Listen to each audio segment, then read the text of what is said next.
한국에 파견 근무를 마치고 고국으로 돌아간 유럽의 어떤 신문 기자가 한국인 친구에게 보낸 편지라고 합니다. 친구여, 내가 본 지금의 한국은 삼광일무일유의 나라처럼 보였다라고 하면서 이것에 대해서 설명해 놓은 내용입니다. 먼저 삼광이라는 말은 세 가지에 미쳐 산다는 말입니다. 그 중에 첫 번째는 한국 사람들은 스마트폰에 미쳐 살더라는 것입니다. 전체를 다 보면 남녀노소 할 것 없이 대부분이 다 머리를 숙이고 스마트폰을 하고 있는데, 그래서 도대체 뭘 하나 하고 한 번씩 이렇게 쭉 돌아다니면서 보니까 카톡이나 문자를 주고받고 뉴스를 읽고 데이터를 조사하는 분들도 가끔씩 보이지만 대부분은 다 게임을 하거나 먹방이나 노래를 듣거나 심지어는 고스톱을 하시는 분들도 많이 있더라는 것입니다. 유럽은 지금도 전철 속에서 책 읽는 사람이 제일 많은데 한국은 거의 전철에서 책 읽는 사람을 찾아볼 수가 없고, 가족이 함께 공원에를 가도 각자가 자기 스마트폰을 들고 열심히 스마트폰을 하고, 식당이나 가정에서조차 가족 간의 대화보다는 스마트폰에 더 열심을 한다는 겁니다. 그래서 한국 사람들은 스마트폰에 미쳐 사는 사람처럼 보였다. 두 번째, 한국 사람들은 공짜에 미쳐 사는 것처럼 보였다라고 말하는 겁니다. 2016년, 이게 사실입니다. 스위스 정부가 국민에게 1인당 300만 원 정도씩을 나눠주려고 했습니다. 그랬더니 많은 사회단체가 나눠주면 안 된다, 나눠주지 말고 국민투표를 붙이자, 그래가지고 국민투표를 했다는 거예요. 국민투표를 해보니까 스위스 국민들의 76.9%가 나눠주면 안 된다, 우리는 그거 받으면 안 된다, 이래가지고 스위스 정부가 못 나눠줬다는 거예요. 그런데 한국은 정부에서 몇 번씩 나눠줘도 별 반대 없이 다 국민들이 받고 있더라는 거예요. 이건 공짜를 너무나 좋아하더라는 거예요. 그러면서 그 기자가 붙인 말입니다. 공짜는 분명히 뇌물이고, 국가가 주는 공짜는 결국 국민들이 내야 할 세금인데 한국 국민들은 거기까지는 공짜에 빠져서 생각하는 것 같지 않더라, 이렇게 말을 하고 있고, 세 번째는 트로트에 너무 빠져 있더라는 겁니다. 한국 TV 방송 중에 요즘은 트로트가 대세여서 어느 방송이나 할 것 없이 TV만 켜면 트로트가 나오는데, 이렇게 언론이 트로트에 빠져 있다가 보니까 정작 언론이 해야 할 언론의 사명은 다 잊어버린 것처럼 보이더라는 것입니다. 그러면서 붙인 말입니다. 로마는 포도주와 공짜 빵과 서커스에 취해서 망했는데 한국 정부는 거기까지는 생각하지 않는 것 같더라 라고 평가를 했고, 그러면 일무 없는 건 뭐냐? 한국 사람들은 생각이 없어 보이더라는 것입니다. 유머 중에 일본 사람들은 생각하고 난 뒤에 뛰고, 중국 사람들은 뛰고 난 다음에 생각을 하고, 미국 사람들은 뛰면서 생각을 하는데 한국 사람들은 뛰면서 잊어버린다는 거예요. 그래서 도대체 생각을 안 한다는 거예요. 그래서 당신 요즘 뭐하고 지내냐? 그럼 생각 없이 지내, 대부분 이렇게 말한다는 거예요. 그래서 생각이 없는 사람처럼 보였다. 그러면 인류 뭐가 있다는 말이냐? 한국 사람들은 대부분 행동은 하지 않고 말만 잘한다. 그래서 세계 이렇게 언론인들 사이에서 한국 사람을 나토족이라고 부른다는 거예요. 이 나토족이라는 게 뭐냐? 맨 먼저 N, no, 없고, 그 다음에 A, 액션, 그러니까 행동은 없고, T, talking, 그 다음에 맨 밑에 O는 only, 그러니까 오직 말만 한다는 거예요. 행동은 안 하고 말만 많이 한다는 거예요. 그러면서 이야기한 말이 한국 경제가 세계 11위까지 올라갔었는데 2, 3년 사이에 세계 40위 밖으로 밀려났다는 거예요. 그런데 아무도 책임지려고 하지 않고 여기에 대해서 말하는 사람이 없다는 거예요. 그러면서 그분이 그렇게 말을 했어요. 이 글을 읽으면서 지금 대한민국의 모습을 남의 나라 사람이 우리나라 사람보다 훨씬 더 잘 알고 있구나 하는 생각이 들어서 너무너무 씁쓸한 기분이었습니다. 그런데 오늘 여러분에게 읽어드린 본문에도 보면 하나님의 사랑을 가진 사람은 어떻게 살아야 하는 것인가 하는 것이 아주 잘 나타나 있습니다. 그래서 오늘은 하나님의 사랑에 대한 말씀을 여러분들과 같이 좀 나누려고 합니다. 첫째, 하나님의 사랑은 행함으로 나타나야 한다라고 말합니다. 우리 17, 18절을 봅니다. 시작. 누가 이 세상의 재물을 가지고 형제의 궁핍함을 보고도 도와줄 마음을 닫으면 하나님의 사랑이 어찌 그 속에 거하겠느냐. 18절. 자녀들아, 우리가 말과 혀로만 사랑하지 말고 행함과 진실함으로 하자. 여기 뭐라고 말하냐면 형제가 어려워하는 모습을 보고도 도와줄 마음이 없다면 그 속에는 하나님의 사랑이 없는 것이다. 그러므로 말과 혀로만 사랑하지 말고 행함으로 사랑해라. 16절도 봅니다. 시작. 그가 우리를 위하여 목숨을 버리셨으니 우리가 이로써 사랑을 알고 우리도 형제들을 위하여 목숨을 버리는 것이 마땅하니라. 예수님께서 우리를 위해 십자가에서 자기 목숨을 버려서 우리를 사랑했다. 그러므로 그 사랑을 아는 성도들이라면 자기 목숨을 바쳐 형제를 사랑할 수 있어야 한다라고 말하고 있습니다. 그러므로 하나님의 사랑을 가진 사람들은 내가 가진 것으로 형제를 도와줄 줄 알아야 하고 내 목숨을 바쳐 형제를 사랑할 수 있어야 한다는 말인데, 그런데 예수 믿는 사람들은 대부분 다 이 말을 잘 알고 있다는 것입니다. 그래서 기독교를 이야기할 때 사랑의 종교라고 말합니다. 그런데 문제는 이것을 알고 있을 뿐이지 행동하지 않는다는 겁니다. 그래서 오늘 본문이 말과 혀로만 사랑하지 말고 행함으로 사랑해라 이렇게 말씀하고 있습니다. 우리가 얼마나 행함이 없는지 창세기 37장 28절을 보겠습니다. 시작. 그때에 미디안 사람 상인들이 지나가고 있는지라 형들이 요셉을 구덩이에서 끌어올리고 은 20의 그를 이스마엘 사람들에게 팔매 그 상인들이 요셉을 데리고 애굽으로 갔다. 이 말은 아버지 야곱이 나이 많아 늙어서 사랑하는 여인 라헬이 아이를 11번째 아들로 낳았습니다.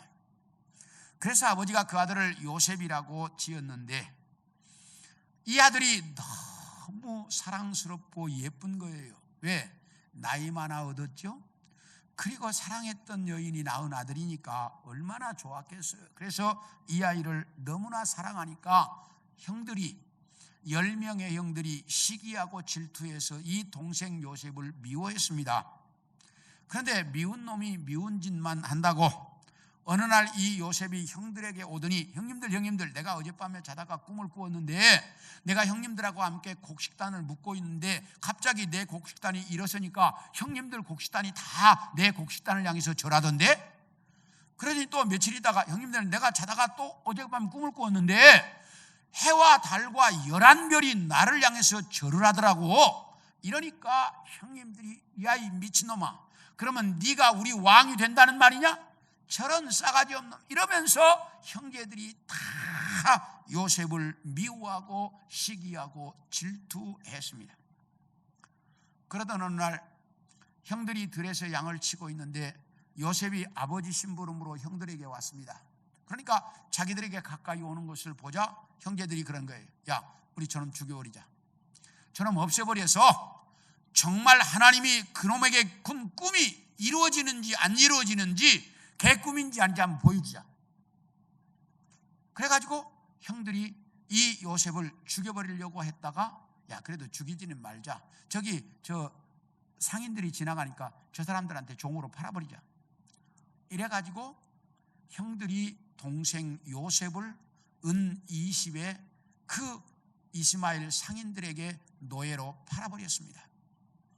그 당시는 노예로 사람을 사고 팔 수 있는 당시였기 때문에 얼마든지 그럴 수 있고, 그 당시에 노예는 인간이 아니어서 차라리 죽는 것보다 더 고통스러울 때가 훨씬 많았습니다. 그런 노예로 동생을 팔아먹었어요. 그러면 형들 10명은 하나님을 모르는 사람들이었습니까? 아닙니다. 형들 10명도 전부가 다 하나님을 잘 아는 사람들이었고 하나님을 믿는 사람들이었어요. 그런데 동생을 시기하고 질투하고 미워해서 그를 팔아먹었습니다. 하나님을 믿지만 그 속에 하나님의 사랑이 없으니까 이렇게 동생들을 팔아먹었습니다. 그런데 다 같이 창세기 45장 4절과 5절을 봅니다. 시작. 요셉이 형들에게 이르되 내게로 가까이 오소서. 그들이 가까이 가니 이르되 나는 당신들의 아우 요셉이니 당신들이 애굽의 판자라. 당신들이 나를 이곳에 팔았다고 해서 근심하지 마소서, 한탄하지 마소서. 하나님이 생명을 구원하시려고 나를 당신들보다 먼저 보내셨나이다.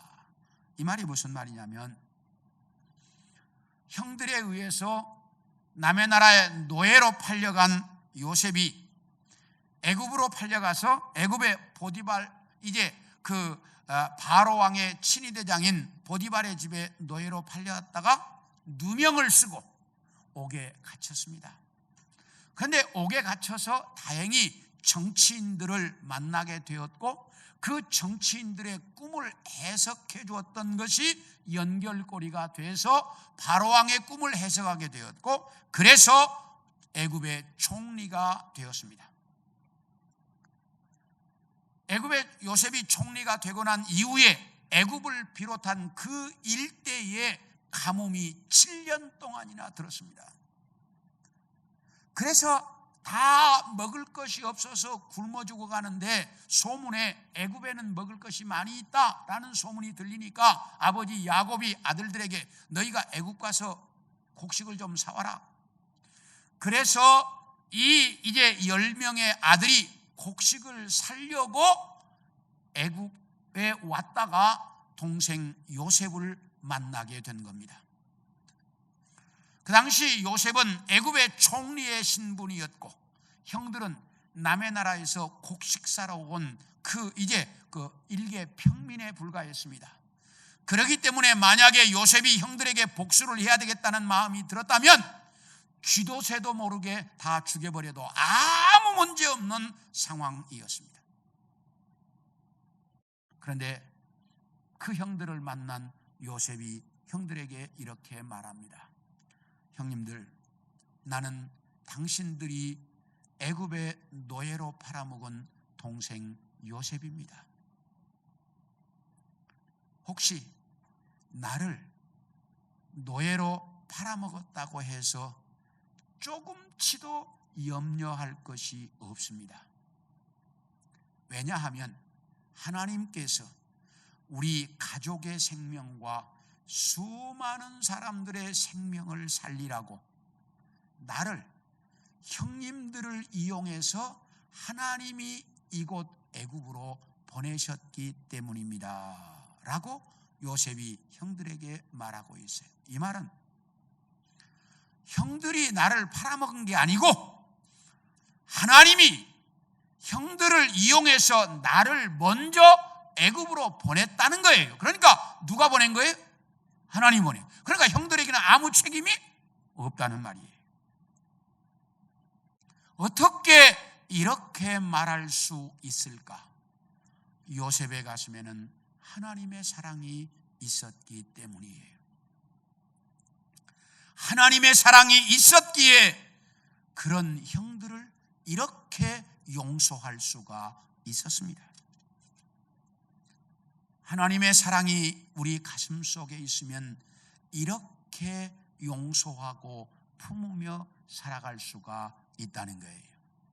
그래서 우리는 이 하나님의 사랑을 가지고 살아야 하는데, 다 같이 누가복음 7장 47절을 보겠습니다. 시작. 이러므로 내가 내게 말하노니 그의 많은 죄가 사하여졌도다. 이는 그의 사랑함이 많음이라. 사함을 받은 일이 적은 자는 적게 사랑하느니라.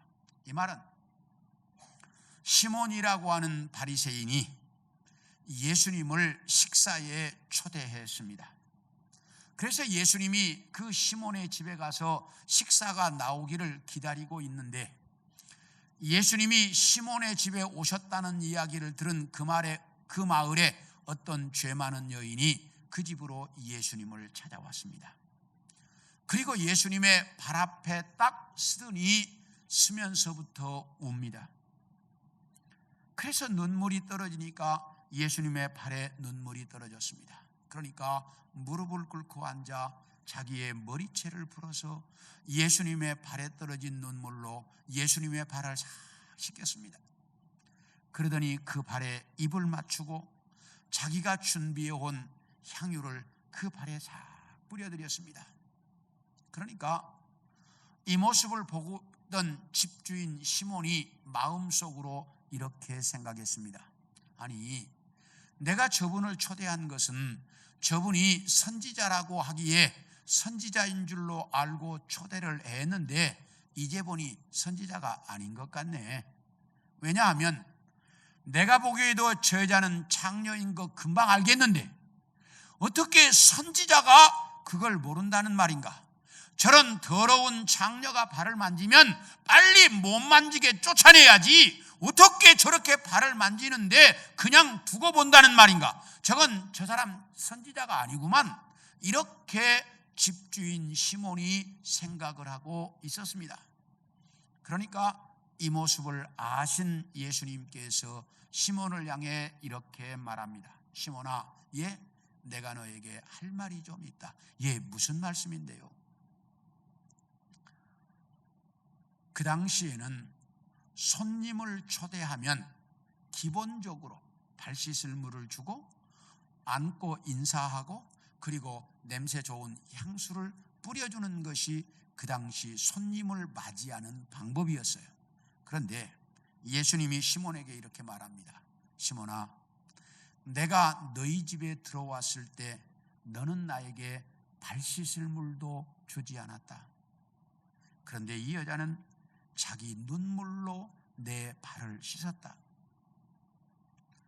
그리고 너는 내가 너희 집에 들어왔을 때 나에게 입 맞추어 인사도 제대로 하지 않았다. 그런데 이 여자는 내 발에 입을 맞추어 인사를 하고 있다. 그리고 너는 나에게 값싼 감람유도 뿌려주지 않았다. 그런데 이 여자는 값비싼 향유를 내 발에 붓고 있다. 왜 그런 줄 아느냐? 이 여자가 너보다 나를 더 사랑하기 때문이다. 너는 나를 식사에 초대했는지는 모르지만 나를 사랑하는 마음이 없어. 그러나 이 여자는 가슴에서부터 나를 사랑해. 주님께서 그렇게 말씀하셨습니다. 우리는 이런 하나님의 사랑을 내 가슴에 가지고 있어야 하고 그 하나님의 사랑으로 다른 사람을 사랑할 줄 알아야 한다는 말입니다. 어떤 마을에 넓은 농장에 염소를 키우는 사람과 그 옆에 사냥개를 여러 마리 기르며 그 사냥개를 데리고 다니면서 사냥을 해서 사는 사람이 살고 있었습니다. 그런데 가끔 사냥개가 그 농장의 울타리를 넘어서 염소에게 피해를 줍니다. 그러니까 농장 주인이 어느 날 이 사냥꾼을 찾아와서 이렇게 말합니다. 아니, 그 개가 자꾸 우리 농장에 피해를 주는데 그러지 않도록 개를 좀 묶어 놓을 수 없느냐고 이렇게 사냥꾼에게 요청을 했습니다. 그랬더니 사냥꾼이 개를 묶어 놓으면 개가 이제 사냥할 줄을 몰라서 안 된다. 그래서 묶어 놓을 수 없다. 이러면서 사냥꾼이 묶어 놓지 않습니다. 그러던 어느 날 이 사냥개가 담을 넘어가지고 그 염소 몇 마리를 물어 죽였습니다. 그러니까 화가 난 이 농장 주인이 고발을 했습니다. 그래서 손해배상을 청구했습니다. 그랬더니 그 고발을 받은 치안 판사가 어느 날 농장 주인을 부르는 겁니다. 그런데 이렇게 말합니다. 당신은 친구를 한 명 잃어버리고 원수를 한 명 얻고 싶습니까? 아니면 친구 한 명과 좋은 이웃을 얻고 싶습니까? 그거야 당연히 친구와 좋은 이웃을 얻고 싶지요. 그러면 내가 시키는 대로 하겠습니까? 그러겠다고. 그래서 치안 판사가 몇 가지를 알려줬습니다. 그 얘기를 듣고 돌아온 이 농장 주인이 집에 돌아오자마자 그 사냥꾼의 아들이 3명 있다는 것을 알고 집에서 예쁜 염소 새끼 3마리를 골라가지고 그 집에 가서 그 집 아이들에게 한 마리씩 선물을 했습니다. 그러니까 이 아이들이 염소 새끼를 선물로 받고 오니까 너무 이쁘고 좋은 거예요. 그러니까 이 아이들이 염소를 잘 기릅니다. 그런데 밖으로 나가면 밖에 뭐가 있어? 사냥개가 있잖아. 그러니까 이게 사냥개가 물어 죽일 것 같으니까 밖으로 내놓을 수가 없는 거예요. 그러니까 방 안에서만 기르고 있으면서 아빠에게 그러니까 아빠, 사냥개 좀 저거 개 좀 묶어 놓으라고. 우리가 염소를 무서워서 못 내놓겠다고. 그러니까 아이들이 요구하니까 어쩔 수 없이 그 아버지 사냥꾼이 사냥개를 묶었어요 이제. 그러니까 농장 주인은 가만히 앉아서 개가 뭐한 거야 이제? 묶여진 거잖아. 그 이제 사냥꾼이 어느 날 사냥을 갔다 오면서 가만히 생각하니까 자기에게 손해배상 청구를 했다가 재판도 취하하고 그리고 자기 집 아이들에게 염소를 3마리씩이나 선물해 준 그 농장 주인이 너무나 고마운 거예요. 그래서 사냥 갔다 오다가 그 사냥해서 잡은 것 중에 일부를 선물로 주었습니다. 고맙다고. 이 고마움을 받고 나니까 농장 주인도 또 고마우니까 가만히 있을 수 없잖아요. 그러니까 치즈와 버터를 그 집에 선물로 주었습니다. 이러다가 보니까 두 집이 가장 정말로 사랑하는 이웃이 되더라는 것입니다. 이것처럼 사랑이라고 하는 것은 자그마한 것이라도 나누고 베풀 줄 알아야 한다는 거예요. 그래서 오늘 성경은 너희가 하나님의 사랑을 가진 사람은 행함으로 보여줘라 이렇게 가르치고 있습니다. 이제 우리 모두 하나님의 사랑을 아는 사람들, 하나님의 사랑을 가진 자들로서 이 세상에 내 가족과 이웃과 나의 가까운 사람에게라도 이 사랑을 베풀고 나눌 줄 아는 우리 성도들이 되어지기를 소원합니다. 다음으로 내 마음에 하나님의 사랑이 있는 사람들은 내 자신 스스로에게 책망할 것이 없도록 살아야 한다라고 말합니다. 우리 20절과 21절을 봅니다. 시작. 이는 우리 마음이 혹 우리를 책망할 일이 있어도 하나님은 우리 마음보다 크시고 모든 것을 아시기 때문이라. 사랑하는 자들아, 만일 우리 마음에 우리를 책망할 것이 없으면 하나님 앞에서 담대함을 얻고, 여기 뭐라고 말해요? 우리 마음에 내 스스로 책망할 일이 있어도 하나님은 우리보다 크시기 때문에 용서해 주신다는 거예요. 그러나 우리는 하나님 앞에 우리 마음에 스스로 책망할 것이 없도록 살아야 하는 것이 하나님의 사랑을 가진 자들의 모습이다, 이렇게 말하고 있어요. 그러므로 우리는 하나님의 사랑을 가진 자들로서 내 스스로가 책망할 것이 없도록 살아야 합니다.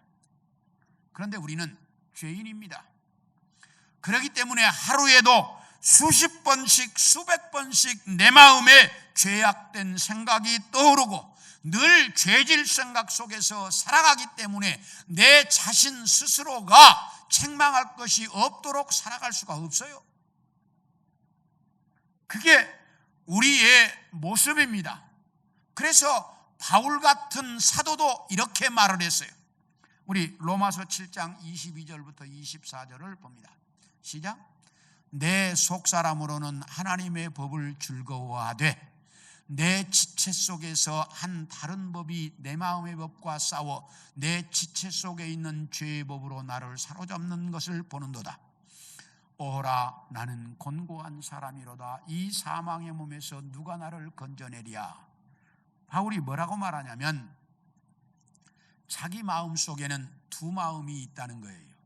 한 마음은 하나님의 말씀대로 살고 싶은 마음과 하나는 세상에 원하는 대로 살고 싶은 마음.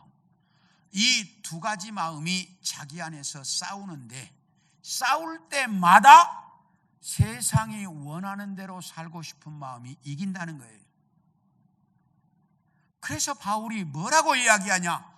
오라, 나는 곤고한 사람이로다. 누가 나를 이 사망에서 건져내리야. 바울 같은 그런 사도도 이 두 마음이 자기 안에서 싸우면 언제나 세상 법대로 살고 싶은 마음이 이긴다는 것. 이게 어쩌면 진솔한 우리 인간의 실상입니다. 바울만이 아니고 우리 모두의 진솔한 실상이다, 그 말이에요. 인간이 얼마나 참 하찮은 존재인지 우리 역대하 32장 31절을 한번 보겠습니다. 시작. 그러나 바벨론 방백들이 히스기야에게 사신을 보내어 그 땅에서 나타난 이적을 물을 때에 하나님이 히스기야를 떠나시고 그의 심중에 있는 것을 다 알고자 하사 시험하셨더라. 이 말이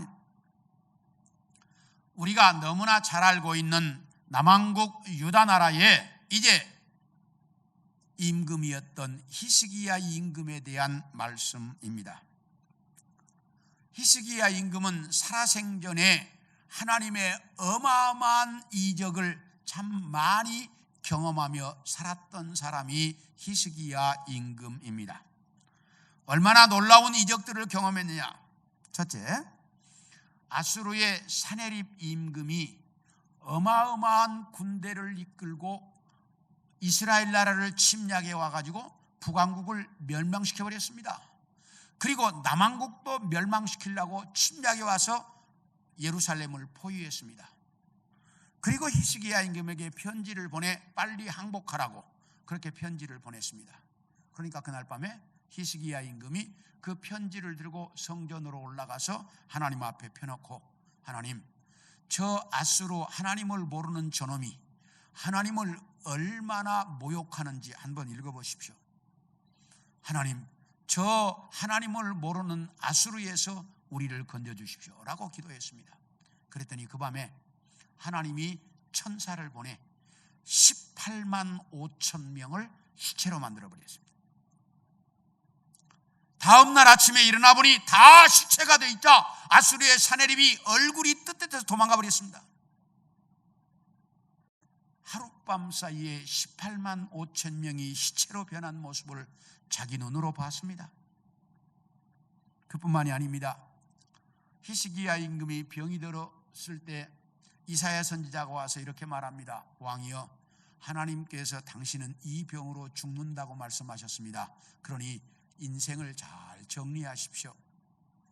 그 말을 하고 이사야 선지자가 떠나자 히스기야 임금이 얼굴을 벽으로 향하고 통곡하면서 하나님께 기도했습니다. 그랬더니 하나님께서 그 기도를 들으시고 내가 너를 살려줄게 그럽니다. 그러니까 히스기야 임금이, 그러면 하나님이 나를 살려주신다는 무슨 증거를 좀 보여줄 수 있습니까? 그래, 증거를 보여주지. 자, 해가 동쪽에서 떠서 서쪽으로 지는데 서쪽으로 가던 해를 10도를 뒤로 물렸습니다. 하나님이. 증거 됐냐? 예, 증거 됐습니다. 해가 서쪽으로 가다가 10도를 뒤로 물러났어요. 이렇게 증거를 보여주셨어요. 그리고 히스기야 임금은 3일 만에 그 병이 나아 15년을 더 살았습니다.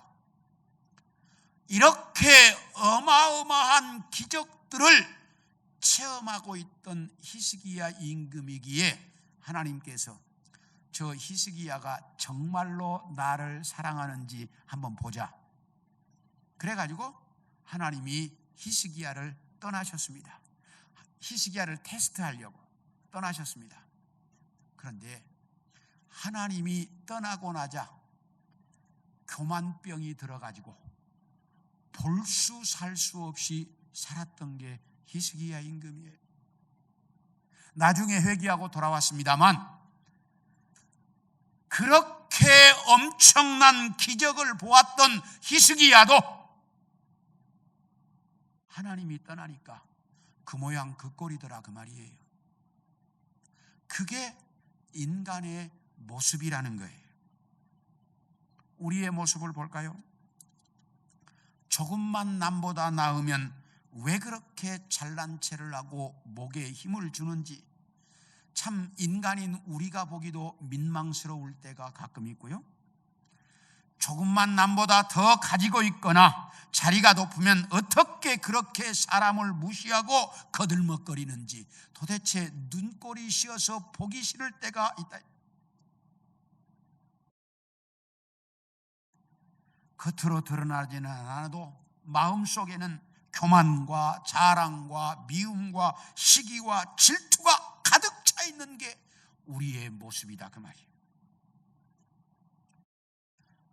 예수님께서 바리새인들을 향해 겉과 속이 다른 회칠한 무덤 같은 사람들이라고 책망을 하셨는데 그게 바로 바리새인만이 아니라 우리의 실상이라. 그런 게 우리인데 오늘 본문이 뭐라고 말하냐? 네 마음에 스스로 책망할 것이 없도록 살아라 이렇게 말합니다. 그런데 인간은 절대로 내 스스로 책망할 것이 없도록 살 수 없어요. 내 양심에 꺼리낄 것이 없도록 살아갈 사람이 이 땅에 아무도 없다 그 말이에요. 그런데 왜 성경은 양심에 꺼리낄 것이 없도록 살아라고 말할까? 그건 방법이 있기 때문입니다. 그 방법이 뭘까? 우리 로마서 7장 25절을 봅니다. 시작. 우리 주 예수 그리스도로 말미암아 하나님께 감사하리로다. 그런즉 내 자신이 마음으로는 하나님의 법을 육신으로는 죄의 법을 섬기노라. 이 말이 무슨 말이냐면 사도 바울이 자기 안에서 하나님의 말씀대로 살고 싶은 마음과 세상에 원하는 대로 살고 싶은 마음이 싸우면 항상 세상이 원하는 대로 살고 싶은 마음이 이기더라는 거예요. 그런데 예수님께서 자기를 도와주니까 하나님의 법대로 살고 싶은 마음이 이기더라는 거예요. 그래서 바울이 내가 하나님께 감사한다 이렇게 말씀하고 있다 그 말이에요. 이 말씀을 잘 들으셔야 됩니다. 내 스스로는 내 양심에 꺼리낄 것이 없도록 못 살아요. 살 수 없어요. 그런데 내 안에 와 계신 성령이 나를 도와주면, 내 안에 계시는 성령이 나를 도울 때는 내 양심에 거리낄 것이 없도록 살 수 있다는 거예요. 그래서 오늘 본문이 그렇게 살라고 가르치고 있는 겁니다. 사랑하는 성도 여러분, 하나님의 사랑을 가진 자들로서 정말 내 양심에 거리낄 것이 없도록 성령의 도움 속에 살아가는 우리 성도들이 되기를 축원합니다. 네. 마지막 세 번째, 내 마음에 하나님의 사랑이 있는 사람은 구하는 것마다 다 받을 수 있다 이렇게 말합니다. 우리 22절을 한번 보겠습니다. 시작. 무엇이든지 구하는 바를 그에게서 받나니 이는 우리가 그의 계명을 지키고 그 앞에서 기뻐하시는 것을 행함이라. 여기 뭐라고 말하냐? 우리가 하나님의 계명을 지키고 하나님이 기뻐하시는 일을 하면 우리는 구하는 것마다 받을 수 있다. 그런데 우리는 하나님의 계명을 지키고 하나님이 기뻐하시는 일을 못해요. 그런데 내 안에 계시는 이제 성령이 나를 돕고 하나님의 사랑이 있는 사람은 하나님의 계명을 지키고 하나님이 기뻐하시는 일을 할 수 있다는 거예요. 그래서 내 안에 하나님의 사랑이 있는 사람은 그 사랑에 따라 기도하면 뭐든지 다 받을 수 있다라고 말합니다. 그런데 우리는 내 안에 있는 하나님의 사랑을 따라 기도하는 것이 아니라 내 욕심대로, 내 정욕대로, 내 인생의 목표만을 위해서 기도한다는 거예요. 그러다 보니 하나님의 사랑에 따라 기도하는 것이 아니니까 응답이 안 된다는 겁니다. 우리 열왕기상 19장 4절을 봅니다. 시작. 자기 자신은 광야로 들어가 하룻길쯤 가서 한 로뎀나무 아래에 앉아서 자기가 죽기를 원하여 이르되 여호와여 넉넉하오니 지금 내 생명을 거두시옵소서. 나는 내 조상들보다 낫지 못합니다.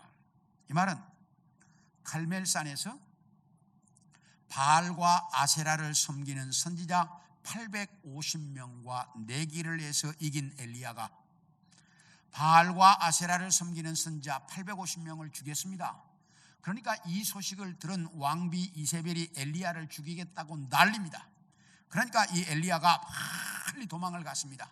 그래서 이스라엘 나라 맨 남쪽에 있는 브엘세바까지 도망을 가가지고 거기다가 사환은 다 남겨놓고 자기 혼자 하룻길쯤 광야로 들어갔습니다. 아무도 살지 않는 광야로 하룻길쯤 들어가가지고 어떤 로뎀나무 아래에 딱 앉아가지고 하나님께 기도합니다. 하나님, 나 이만큼 하면 할 일 다 했습니다. 이제 내 생명을 거두어 주십시오. 그리고 거기서 잠이 들었습니다. 근데 누가 와서 깨워요. 그래서 보니까 천사인데 천사가 뭘 가지고 왔냐? 불에 구운 떡과 물을 가지고 와서 먹으라는 거예요. 그러니까 먹고 또 잠이 들었습니다. 근데 또 와서 깨우는 거예요. 또 먹으라는 거예요. 그래서 먹고 나서 호렙산까지 40주야를 갈 수 있는 힘을 얻었다라고 말합니다. 아니, 엘리야가 기도할 때는 뭐라고 기도했어요? 에? 죽여달라고 기도했잖아. 근데 왜 하나님이 안 죽였어요? 죽여달라고 기도했는데 왜 하나님이 엘리야를 안 죽여요? 왜 엘리야 기도를 안 들으시는 거예요? 엘리야가 자기 기분에 따라서 자기 정욕대로 기도했기 때문이에요. 그 안에 있는 하나님의 사랑을 따라 기도한 게 아니에요. 그렇기 때문에 엘리야는 그 기도를 하나님이 반대로 그에게 살 수 있도록 응답을 해 주셨어요. 왜? 그가 잘못된 기도니까. 우리도 이 땅에서 내 안에 있는 하나님의 사랑을 따라 기도하면 하나님이 뭐든지 응답하는데 내 안에 있는 하나님의 사랑을 따라 기도하지 않는다는 거예요. 그렇기 때문에 우리가 내가 기도한 걸 받을 수 없다라고 말합니다. 원하기는 이제 우리 성도들도 내 안에 있는 하나님의 사랑을 따라 기도할 수 있기를 소원합니다. 그래서 언제나 기도할 때마다 내 안에 있는 하나님의 사랑에 맞는 것인지 안 맞는 것인지 여기부터 여러분들이 점검하고 기도할 수 있기를 소원합니다. 그래서 하나님의 사랑에 맞는 기도는 다 응답받을 수 있다라고 말합니다. 그래서 우리 성도들 모두가 하나님의 사랑을 여러분 안에 가지고 살면서 정말 내 자신 스스로에게 거리낄 것이 없도록 살아가고 그럼으로써 하나님의 사랑에 따라 기도함으로 기도하는 것마다 응답받을 수 있는 우리 성도들 모두가 되어질 수 있기를 축원합니다. 정말 어려운 때입니다. 이 어려운 때에 우리 성도들 모두가 하나님의 사랑을 가지고 그 사랑에 합당하도록 기도해서 응답받고 그러면서 정말 이 어려운 때를 하나님의 응답으로 이겨가는 우리 성도들 모두가 되어질 수 있기를 축원합니다.